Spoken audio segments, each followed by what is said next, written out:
কিন্তু পড়তো না, বৃষ্টি পড়ছে তো। ও ভোদা বৃষ্টির কার মারি, তুই আগে যা, পিছন দিকে নিয়ে আই গিয়ে। আচ্ছা পড়তো না, ঠিক আছে যাচ্ছি।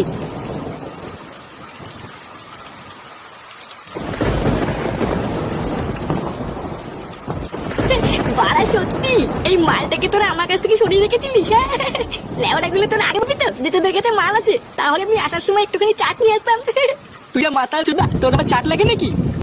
হ্যাঁ বাড়া, তা তো বলছিস। আমার নাম কি বলতো? ফুটো ফুটো। লেওড়া এসব সামান্য একটু বাংলা খাওয়ার জন্য আমার তো চাট মাট লাগে না। উঠো, হাতে এরকম মালের বোতল নিয়ে বসে থাকলে হবে? নাও নাও, শুরু করো। আরে হ্যাঁ হ্যাঁ, শুরু করবো, তোরা খা। আমার তো লেওড়া ধরলেই শেষ, এই যে মাল খেতে সময় লাগে নাকি?